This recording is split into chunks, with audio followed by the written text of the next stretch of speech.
Nous allons voir ensemble comment utiliser les options vectorielles et comment créer des vecteurs à l'intérieur d'InDesign. Tout d'abord, dans la palette d'outils, nous aurons plusieurs outils qui nous permettront de créer des formes vectorielles, que ce soit la plume, le crayon ou bien encore les outils blocs.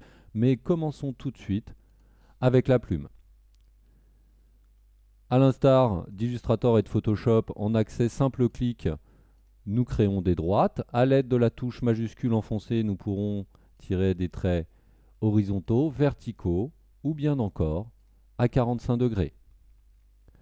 Continuons. Maintenant, si nous faisons des cliquets glissés, nous créerons automatiquement des courbes de Bézier. À noter, avec l'aide du raccourci clavier pomme, nous pourrons interagir sur nos courbes et nos tangentes comme ceci. Afin de pouvoir ici casser une courbe, je vais pouvoir avec la touche Alt enfoncée obtenir le raccourci de l'outil de conversion de point directeur afin ici de pouvoir casser ma courbe.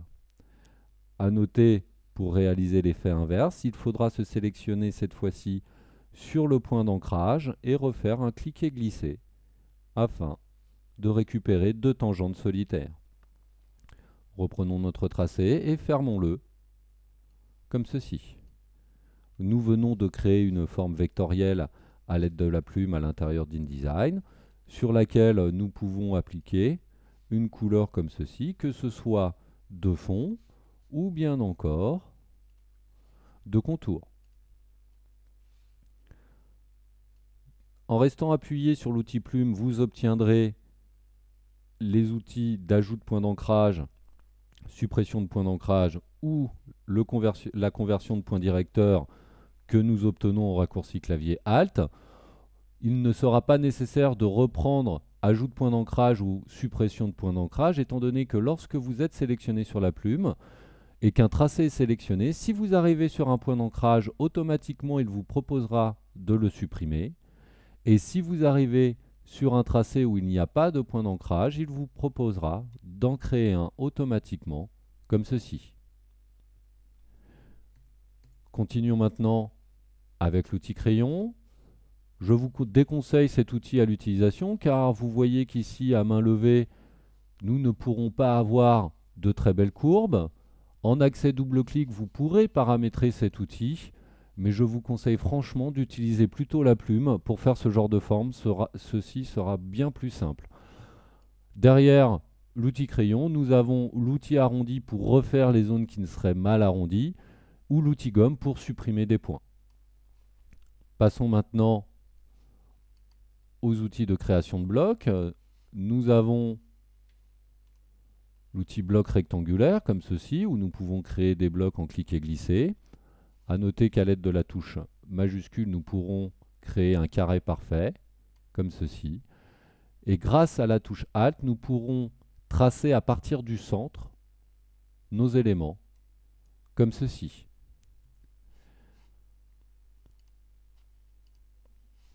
Continuons.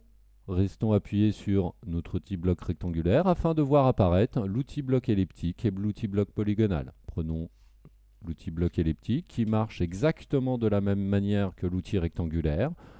C'est-à-dire qu'en cliquet glissé à l'aide de la touche majuscule, vous obtiendrez un cercle parfait et avec la touche Alt, vous tracerez à partir du centre. Passons sur l'outil polygonal qui est vraiment très intéressant mais qu'il faut savoir manipuler. Lorsque vous faites un cliquet glissé comme ceci, vous avez cette forme par défaut. Restez cliqué sur la souris et utilisez les flèches de votre clavier. Flèche vers le haut vous permettra ici d'ajouter des côtés à votre polygone et flèche vers le bas d'en supprimer pour arriver à la forme minimum qui est un triangle. À noter également, la touche majuscule fonctionne sur l'outil polygone ainsi que la touche Alt. Maintenant, nous avons la possibilité de déclarer ce polygone en tant qu'étoile. Si vous utilisez la flèche de droite de votre clavier, tout en restant cliqué sur la souris, vous pourrez déclarer votre étoile.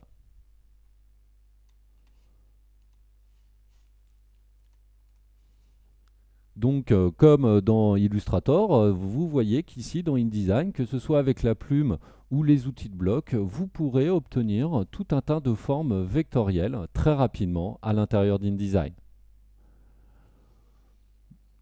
Notons également la présence de l'outil ciseau à l'intérieur de notre palette d'outils, ce qui nous permettra de pouvoir ouvrir un tracé ou de couper des formes comme ceci.